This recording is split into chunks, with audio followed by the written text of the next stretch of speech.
Olá, amigos, estamos aqui para mais um vídeo e hoje nós vamos retornar aos nossos vídeos tecnológicos, nossos vídeos sobre tecnologia de defesa, e vamos abordar hoje a primeira classe de submarinos nucleares desenvolvido pela antiga União Soviética, né, pela Rússia de hoje. Eu queria antes estabelecer o seguinte: quando a gente relata fatos, possíveis restrições, defeitos de equipamentos, comparamos o desenvolvimento de um tipo de um submarino de um país com outro tipo semelhante, similar de outro país, isso não é uma crítica ao país, né? Isso é uma relação, estamos relatando fatos, né? Isso eu digo porque quando fiz recentemente um vídeo sobre relações com a Rússia, eu tive alguns comentários que diziam que eu estava criticando a Rússia. Não, de maneira nenhuma não estava criticando.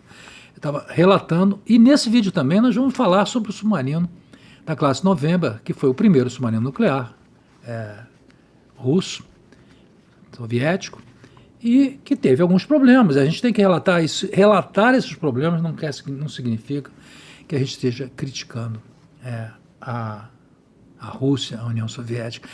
Meus vídeos não têm conotação partidária ou polêmica de polarização. Nós estamos falando de tecnologia, né? Muito bem. Eu vou passar sobre todo o desenvolvimento do submarino da classe November, um a um. Vou tentar ser sucinto, porque senão o vídeo ficaria muito longo. E vamos começar vamos dizer, descrever essa epopeia do submarino da classe November. Então, vamos começar a classe November. Tudo começa em 31 de março de 1948.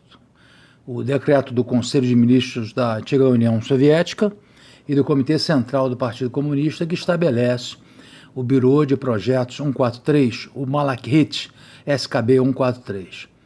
E o objetivo era projetar submarinos não convencionais, desenvolver o primeiro submarino nuclear soviético, isso era o que significava projetar submarinos não convencionais.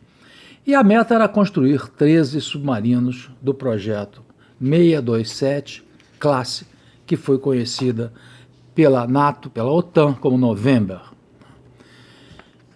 Então, em 1950, um decreto assinado por Joseph Stalin, ao Conselho de Ministros, manda construir o objeto 627, o objeto 627.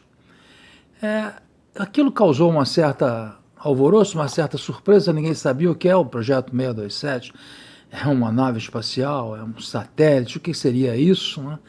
E foram escolhidos, primeiramente, dois grupos de projetistas, dois grupos de projetos liderados por especialistas diferentes. O primeiro, liderado por Vladimir Peregudov, e como ele era um conhecido projetista naval, né, supôs-se logo, veio a sugestão de que seria um submarino.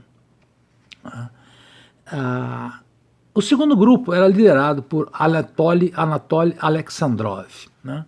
E o objetivo era o desenvolvimento de um reator para geração de energia elétrica de 5 megawatts, pequeno, né? Que seria montado na cidade de Obninsk, né? Que funcionava como um test bed, né? Um campo de provas para experiências de geração elétrica, né? O grupo esse primeiro grupo, né? O grupo relativo à construção das centrais nucleares, ele instalou um pequeno reator para equipar um icebreaker, que seria o Lenin, né? Ele visava também testes para a utilização de um reator de propulsão naval, que seria feito a verificação se um reator poderia ser submetido às condições do mar, né? O projeto chegou até um bom termo, mesmo com alguns problemas. O reator acaba se tornando operacional e foi o primeiro navio operado por energia nuclear da União Soviética. Esse grupo também, né, liderado pelo Alexandrov, se meteu a fazer, né, um pequeno reator que seria instalado num submarino menor, né, nada a ver com o 627 ainda, né. Esse reator VMA seria construído também em Obninsk, né. Esse reator ficou crítico em 1956, mas teve que ser imediatamente desligado, por causa de vazamentos na tampa. O trabalho parou, né? E só a partir daí é que se criou, né, se estabeleceu, se formalizou um sistema de segurança nuclear. Quer dizer, um pouco carro antes dos bois, como a gente vai ver que acontece muito nesse desenvolvimento, né? No final nós vamos fazer um comentário sobre isso e enquanto isso, apesar de tudo, foi exitoso para a continuação do programa da União Soviética. Enquanto isso, né, independentemente, o outro grupo iniciou seu projeto, né, em busca dos requisitos do Stalin, que já estava falecido nessa época, em 1954, onde começa o projeto, efetivamente o projeto 627, mas cujo decreto ainda estava em vigor e os requisitos estavam estabelecidos. Então, seria um submarino com uma velocidade de 24 nós e meio, uma profundidade de teste de 300 metros, 2 tubos de torpedos de 53 centímetros e um tubo de torpedo central que ocupava praticamente toda a parte da proa do submarino de 155 centímetros. Né? Nós vamos ver exatamente o que seria isso e como isso evoluiu. Uma tripulação de 76 pessoas, entre praças e oficiais. Esse torpedo T-15 de 61 polegadas era um torpedo com carga nuclear. Vamos ver como essa coisa se desenvolveu. Então, o projeto 627 com o torpedo nuclear. A missão original era disparar um torpedo grande, super poderoso, de ciclo combinado. Esse T-15 tinha 24 metros, 79 pés de comprimento e 1,55 metros ou 61 polegadas de diâmetro. Movido a motor com bateria elétrica, alcançava 30 nós até uma distância de 16 milhas.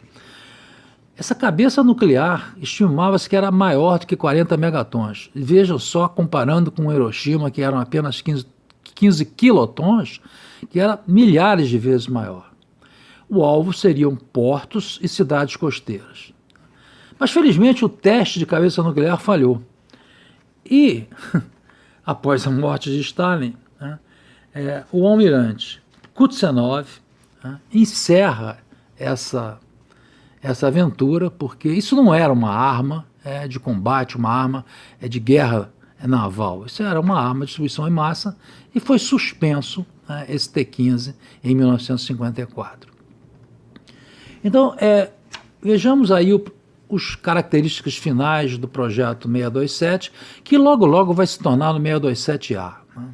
Vamos ver. Comprimento de 107 metros, uma boca de 8 metros, como já vimos, uma boca pequena, esse reator ainda não se utilizava de circulação natural.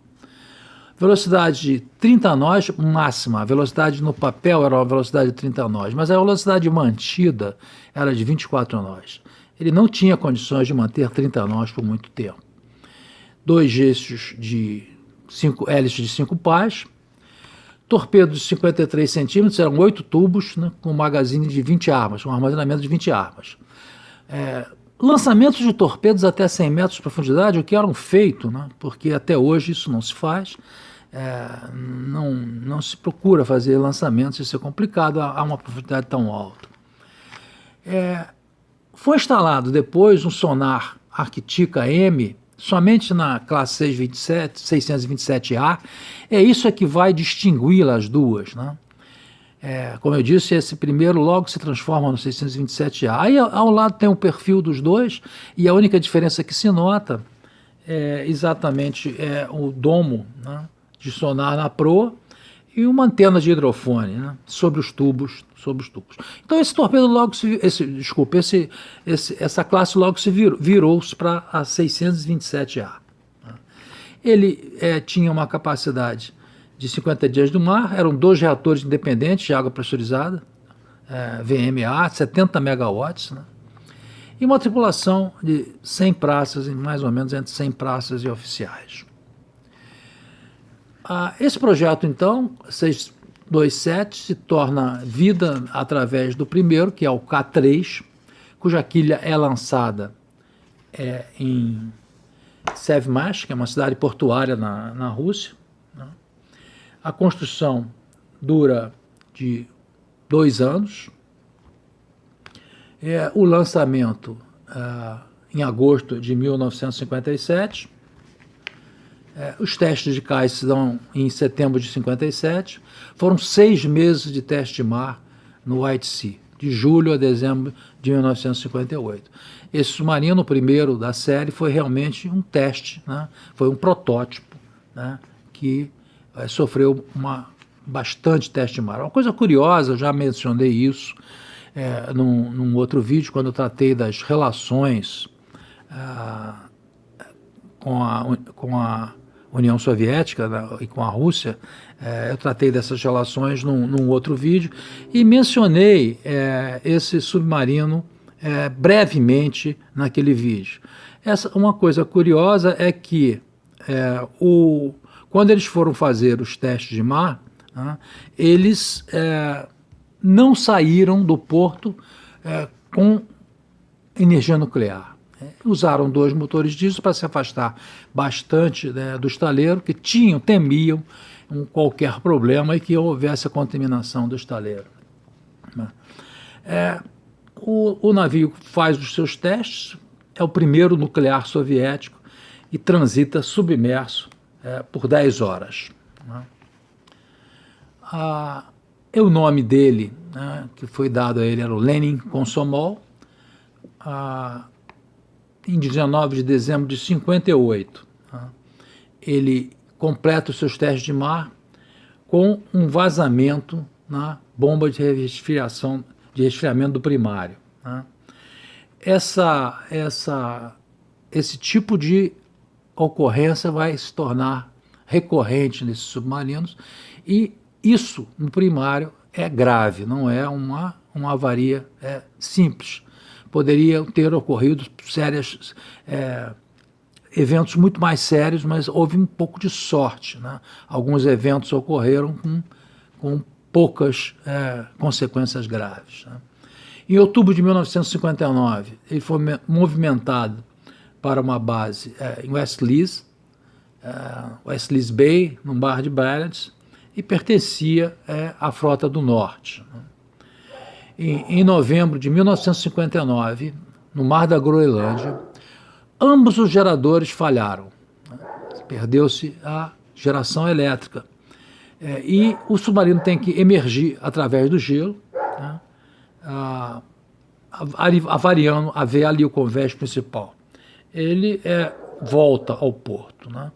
Essa imersão foi uma imersão em emergência, você precisa emergir sem escolher o local, né? Então ele subiu no gelo, avariou ligeiramente o convés. Em maio de 1960, ele recebe novos sonar e instrumentos de navegação. E é aí que ele vai se tornar o 627, e esse primeiro tem que haver alguns arranjos na sala de torpedo que acabam reduzindo o armazenamento para 10. Esse é o único navio da classe que tem esse problema. Os demais já têm o casco preparado para essa nova configuração.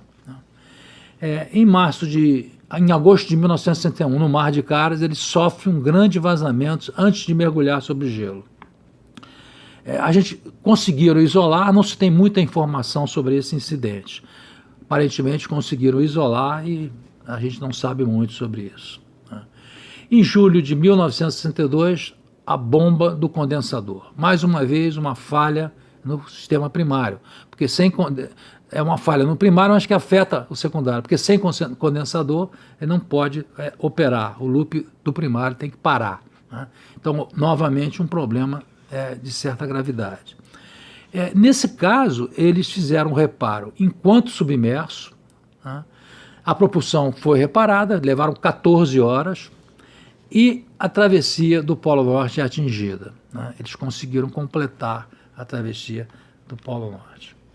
Como disse, esse problema no loop de esfriamento e em equipamentos do secundário e do primário vão ser recorrentes nessa classe. Continuando com o K3, em março de 1966, ele colide com gelo na profundidade de periscópio, entortando esse periscópio. Né? Em julho de 1967, ele faz um teste inusitado, né? Apenas para verificar se consegue ultrapassar 80 centímetros de gelo. Ele faz um teste de rompimento da camada de gelo, produzindo pequenas avarias no topo. Somente mesmo os russos aqui tinham esse tipo de procedimento, né? Uma coisa inusitada de fazer dessa maneira. Em julho de 1967, no mar da Noruega, ele tem um incêndio de óleo hidráulico na sala de torpedos, onde estavam armazenados 4 torpedos nucleares. A fumaça e o monóxido de carbono matam 38 marinheiros. Evidentemente que esses 38 marinheiros, eles não estavam no compartimento, todos eles no compartimento do convés. Acontece que com o calor, né, aquela vedação, que é uma espécie de um plástico duro, uma vedação, uma cola aqui, que veda, por exemplo, as passagens de cabos entre um compartimento e outro, ela se derreteu. E o fogo, a fumaça, invadiu os compartimentos adjacentes. E com isso é que afetou 38 marinheiros, que não morreram imediatamente, mas que vieram a falecer devido à ingestão, a aspirar a fumaça. Né?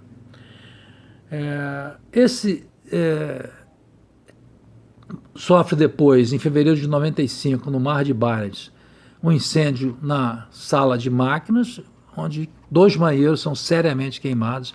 Ele retorna ao porto. Em 93, ele é retirado do serviço ativo.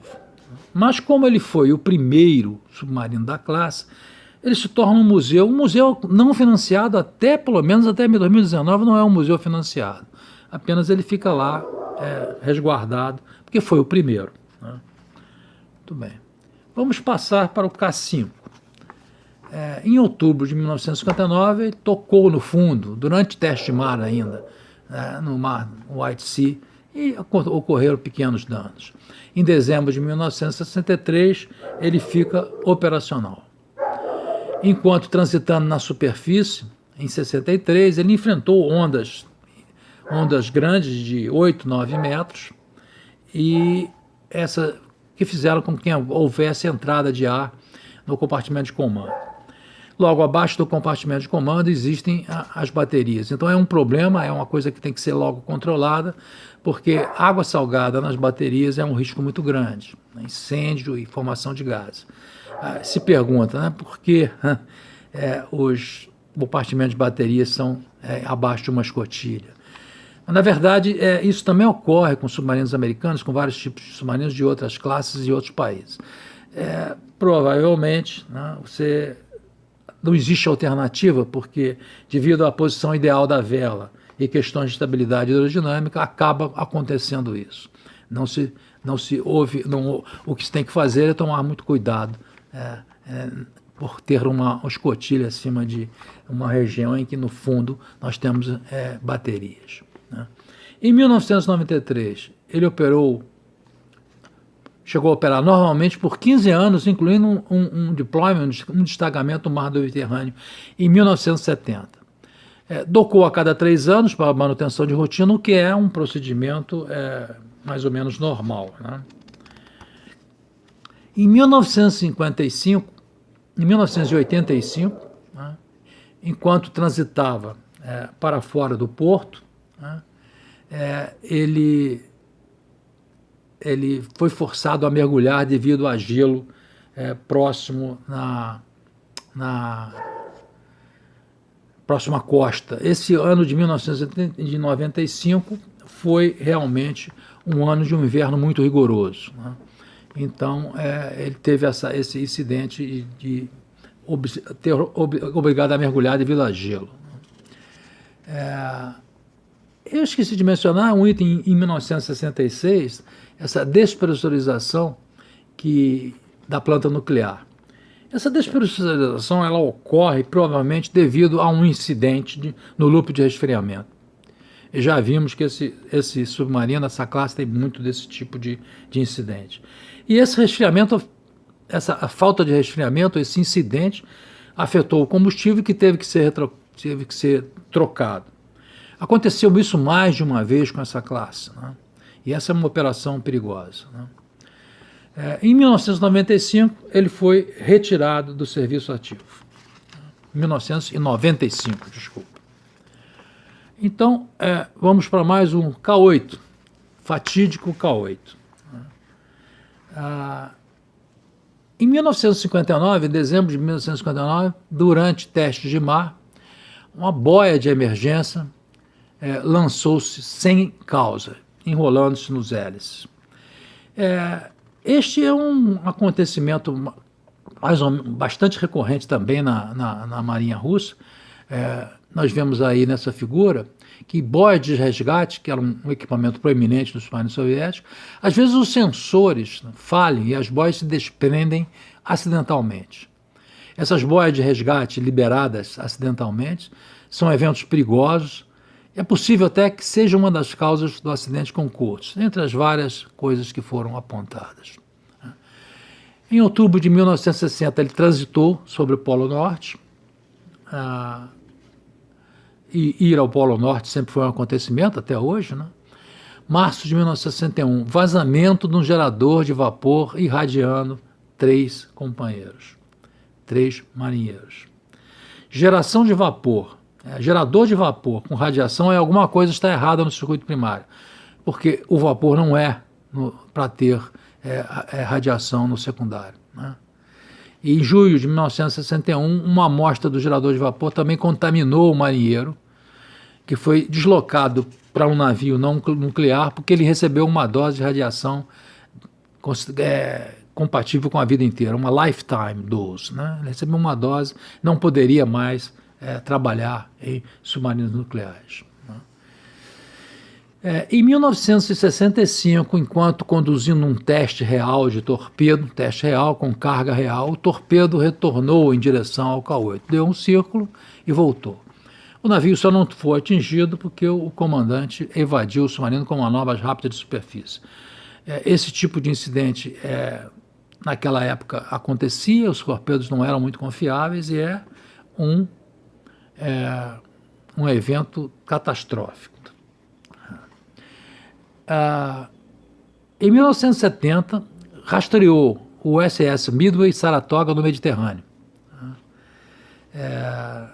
Ele não podia, ele teve um vazamento a 140 metros, que não pôde ser reparado, submerso, e para não subir na superfície e ser detectado pelos navios da OTAN, ele operou mais de 8 horas com vazamento antes de emergir para não ser detectado, né? Então, mais uma vez, né, um evento de vazamento. Em abril de 1970, um incêndio na Baía de Biscayne, entre a Espanha e a França, a Baía de Biscaia. Incêndio na sala de controle e incêndio de óleo lubrificante na sala de máquinas. 2 incêndios ao mesmo tempo é coisa rara, mas quando acontece é terrível, catastrófico, né? O óleo combustível queimou fora de controle. O fogo não foi controlado e, selados os compartimentos, foi deixado queimar, né? O calor, né? Evidentemente o calor que queimava livre derreteu, né?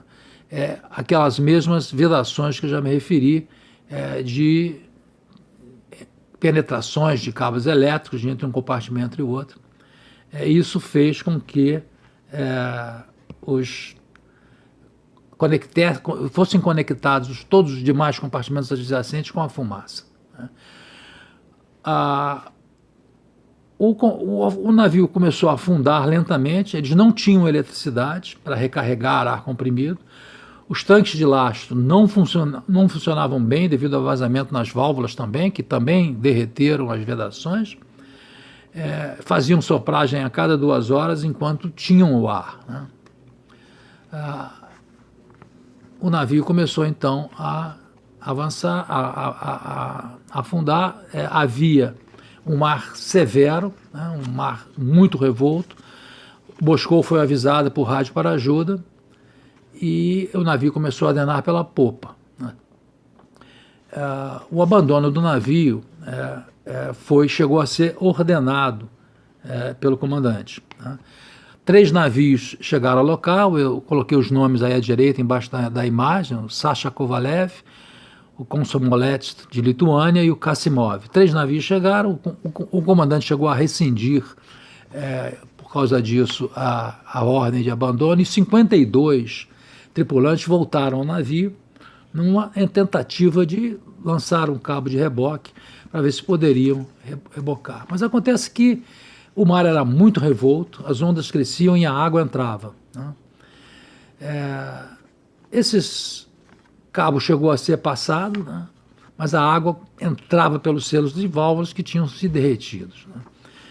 Né? Tinham então a bordo 52 tripulantes, incluindo o comandante. À noite, com esses ventos fortes, o estado do mar bastante revolto e muita chuva, as pessoas que já haviam sido transferidas para os outros navios que tinham chegado assistiram foguetes vermelhos vindo do submarino. Pela manhã perceberam que na escuridão o submarino afundou, cercado por navios de resgate que nada puderam fazer. Né? 50 vidas se perderam, incluindo o comandante.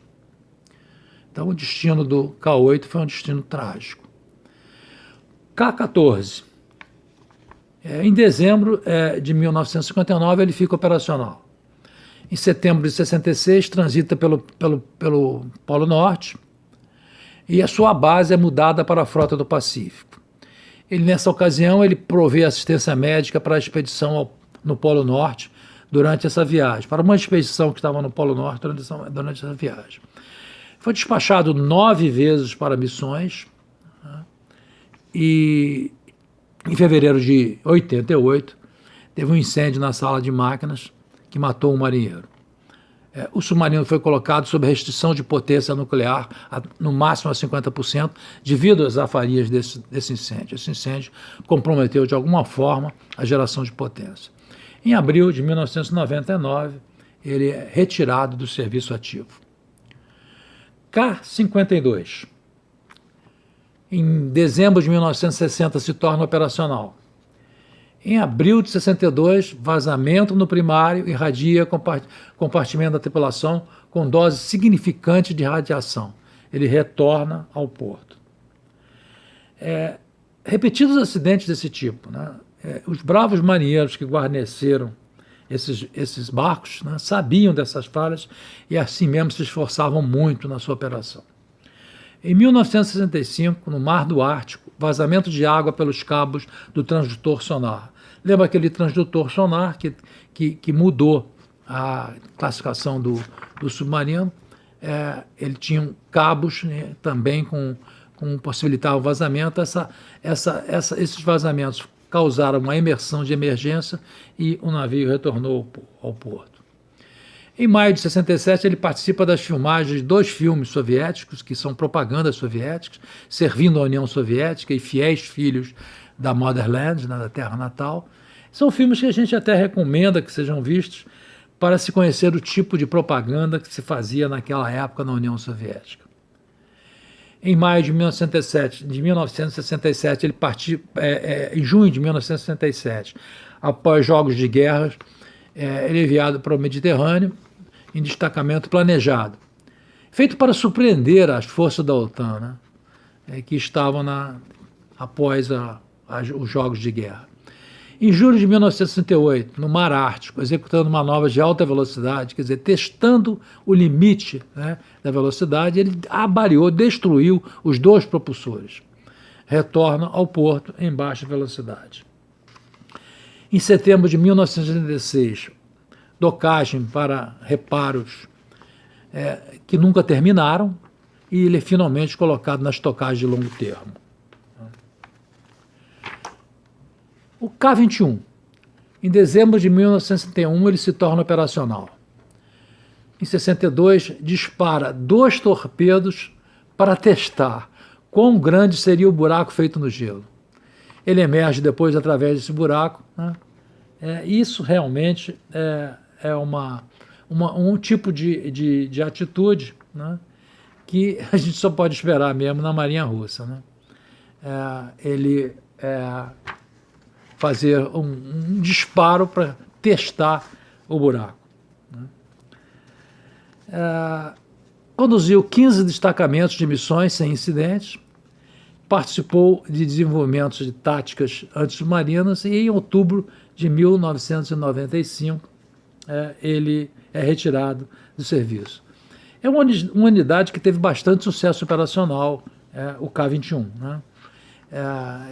Dos submarinos é um dos que teve melhor resultado, né? K-11, né? De 1965, em dezembro de 1961, ele se torna operacional. Em novembro de 64, testes de cais no núcleo despressurizado sem incidente. Quer dizer, novamente, um evento de despressurização causado por incidentes, né, no primário, mas dessa vez sem incidente. Em fevereiro de 1965, quando recarrega o núcleo despressurizado, a tampa do reator não foi colocada corretamente. A tampa teve que ser içada, né, rotacionada e abaixada novamente para a posição. Esse projeto tem uma falha de ter as hastes de controle fixadas na tampa. Ao retornar com as hastes de controle, ele permitiu, quando se elevou as hastes de controle, ele permitiu a criticalidade do reator. Eles tinham colocado uma barra de controle, né, para limitar o levantamento da tampa. Mas fizeram uma leitura errada e levantaram demais, né? Eles levantaram a tampa muito rápido, o reator ficou crítico e ejetou vapor no compartimento do reator. Os operários receberam elevada dose de radiação, o trabalho teve que ser parado e 2 dias depois eles voltaram à operação, voltaram a trabalhar na operação e aconteceu tudo de novo. Com o agravante que começou um incêndio, né? A água do mar foi usada para apagar o fogo.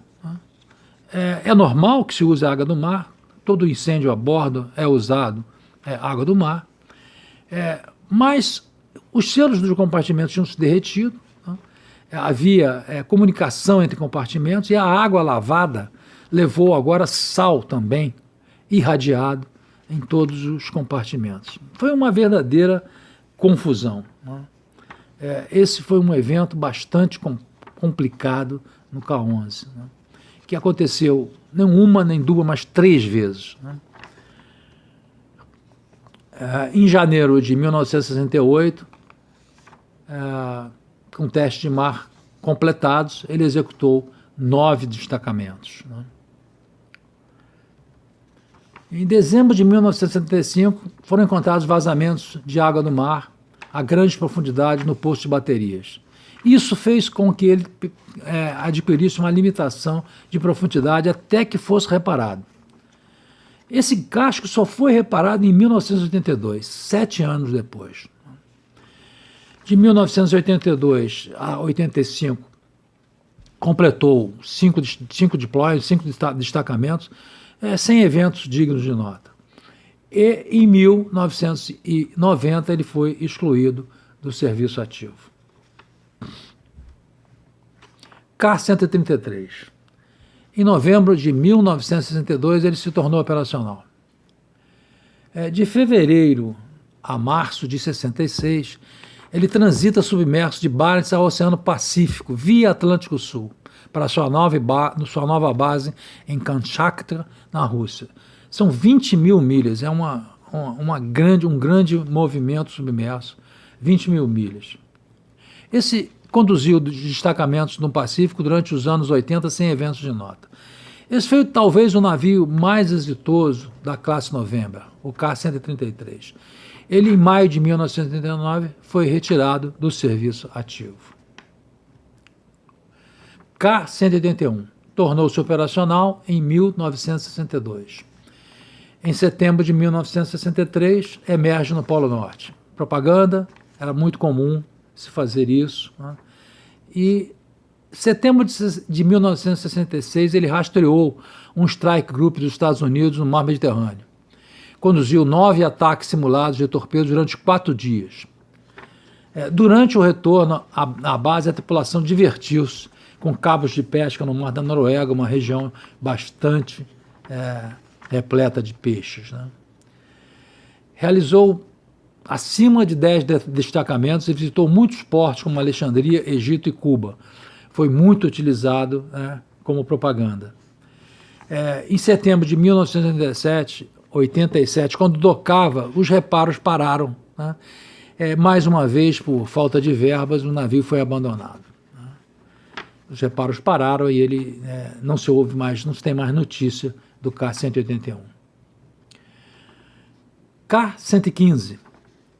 Em dezembro de 1962, ele se torna operacional.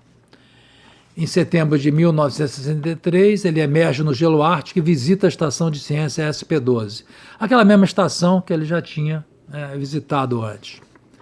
Outros submarinos já tinham visitado antes. Em dezembro de 1964, enquanto navegava a 25 nós, mais uma vez um evento com boia de emergência. Ela se desprendeu, enrolou-se nos propulsores. Um eixo entortou e foi necessária a substituição. Em julho de 1980, um pequeno vazamento foi encontrado no loop de resfriamento do primário e foi reparado. Então, mais uma recorrência de vazamentos no loop do primário.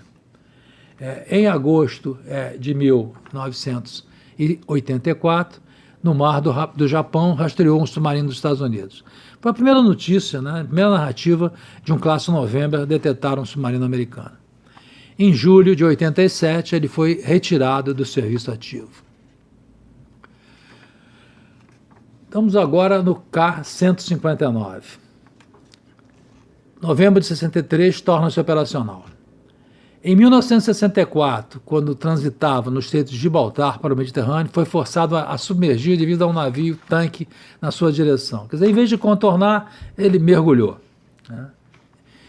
Em junho de 1965, foi descoberto por um avião de warfare submarino, uma SW, no Mar da Noruega, enquanto observava jogos de guerra da OTAN.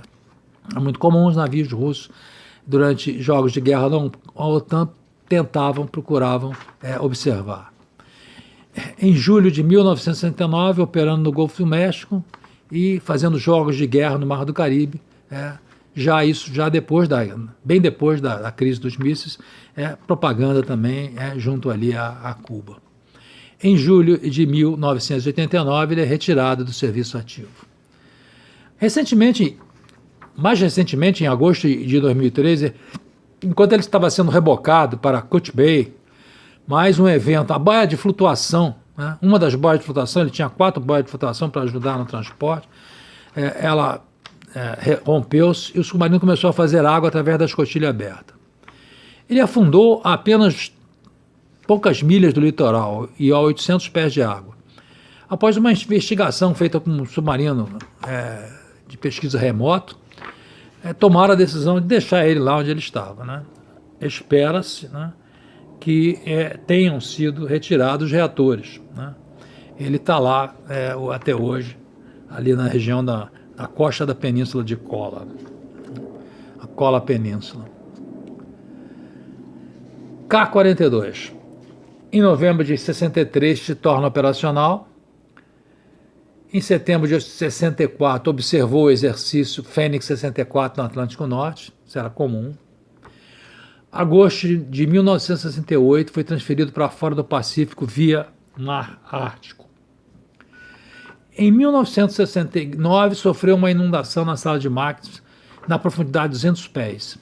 Teve que emergir, uma imersão de emergência, e retornou à base. Em 1970, ele sofreu um mergulho forçado, aquilo que os americanos chamam de jam dive. Esses mergulhos forçados podem ser causados, e são causados, às vezes, por um emperramento, daí a palavra jam, emperramento dos planes, né? daqueles planes, tanto o plane de proa como o plane de ré. Mas esses planes, essas aletas de ré um pouco mais perigoso.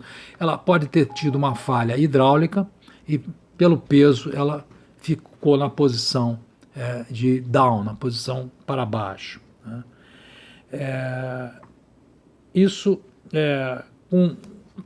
Ele conseguiu emergir mesmo com um plane desse, com 20% na posição, com um ângulo de 25 para a posição down.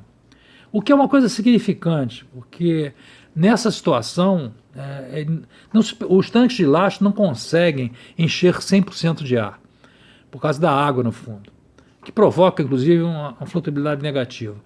Mas a reserva de flutuabilidade permitiu que o submarino voltasse à superfície. Esses eventos são catastróficos, são perigosíssimos, e o submarino pode rapidamente atingir a profundidade de teste quando ocorre um emperramento dessa natureza. Né? É um evento bastante crítico. Né? Em junho de 1978, ele colidiu com um tanque quando navegava na superfície, num nevoeiro muito pesado. Teve que retornar à base. Em maio de 83, uma garrafa de 20 litros de amônia de vidro, que inclusive os americanos não usavam vidro, usavam plástico, porque o risco de rachar, quebrar era menor. Ela quebrou no compartimento do reator, causando gás tóxico, né, em 3 compartimentos. Mas, inclusive, ele foi incapaz de emergir, porque havia um mau tempo enorme naquela região, e o submarino permaneceu submerso por dias, né, com aquela toxicidade. Medidas tiveram que ser tomadas para a tripulação, até chegar a um porto no Iêmen. Em agosto de 1985, houve uma explosão no compartimento do reator durante uma recarga. Não foi uma explosão nuclear, não foi uma explosão, foi provavelmente uma explosão térmica. Houve contaminação do pessoal e os reparos pararam. Né? Essa explosão não foi reportada como um incidente nuclear, mas os reparos pararam. Em 1988, ele foi removido do serviço ativo. K-60. Em agosto de 1964, ele se torna operacional. Participou dos Jogos de Guerra na Frota do Norte e atuou com sucesso, afundando vários alvos, afundando entre aspas. Né? Realizou 4 destacamentos no ano de 70 e 3 destacamentos no ano de 80. Para os padrões ocidentais, não é nem muitos destacamentos. Evidentemente que a União Soviética, naquela época, com as suas restrições de verba, fazia menos destacamentos de seus submarinos do que o Ocidente, do que a OTAN, do que os Estados Unidos. Né? Os submarinos americanos costumam fazer 6 meses de deployment, de destacamento, a cada 2 anos. Ou seja, em 20 anos, eles fariam 10 destacamentos e não 7, como esse submarino. Assim a gente cobriu, passou uma pincelada em todos os 13 submarinos da classe November, e o que a gente conclui é que em 6 anos os engenheiros e cientistas desenvolveram um reator nuclear compacto, construíram um veículo submerso de alta velocidade, longo raio de ação e de alta profundidade, que foi empregado ao longo do globo por 3 décadas. A tecnologia russa não estava pronta para esse ambicioso projeto. A classe November era barulhenta, gerador de vapor, sistema de condensado e loop de refrigeração do primário falharam depois de poucas milhares de horas, pode parecer muito, mas não é. Né? Mas foi o primeiro empreendimento de um submarino de ataque soviético. Esses bravos marinheiros russos os levaram ao mar a feitos memoráveis e alguns não retornaram, né? A classe November de submarinos nucleares não era comparável aos submarinos americanos da época, né?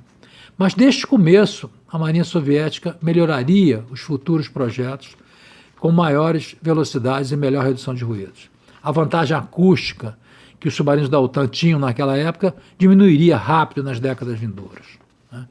Então, esse é o quadro da classe November e espero que tenha conseguido mostrar aí as características, deficiências e os feitos que foram alcançados.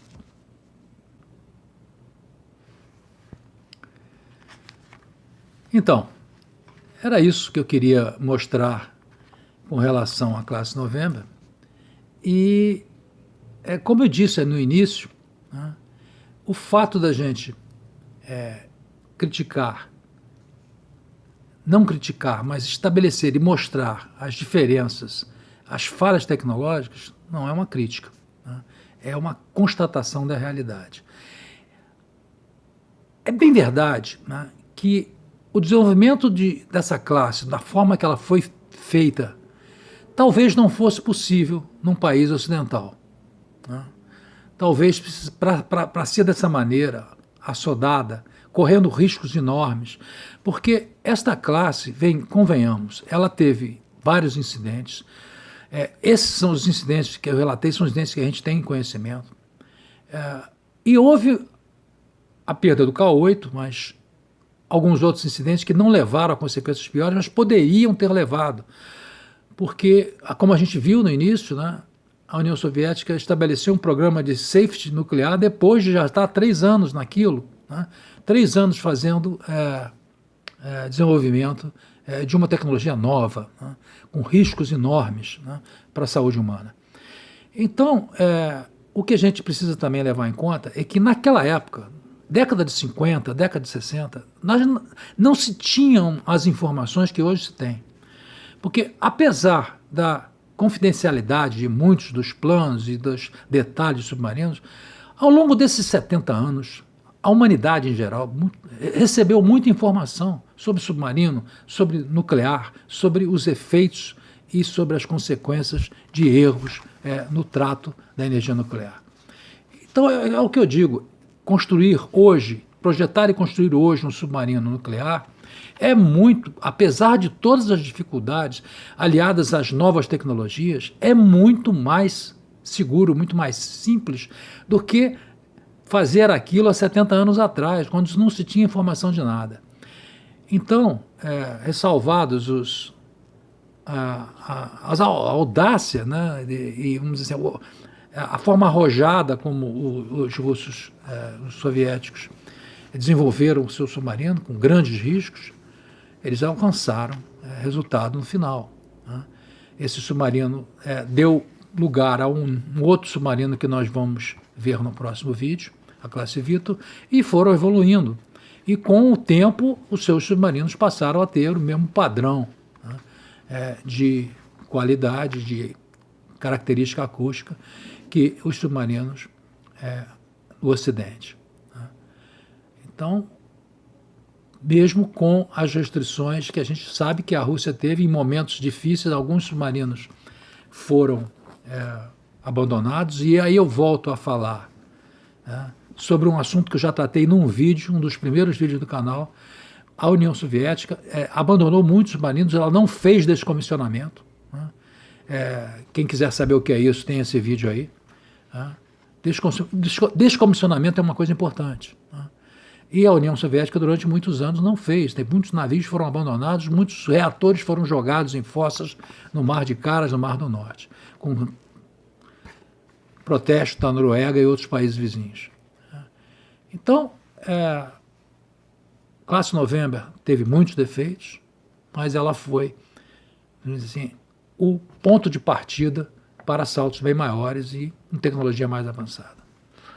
É isso aí, espero que tenham gostado e até a próxima. Cliquem aí, quem gostou, né? Quem não assinou o canal também, né? A gente teve um período de baixa aí com os vídeos que foram realizados, os 2 vídeos que foram realizados sobre tema histórico. O nosso público só quer saber de tecnologia e a gente teve uma queda. Então, quem não assinou aí, assina o canal, vamos ajudar o canal a crescer. Muito obrigado e até a próxima.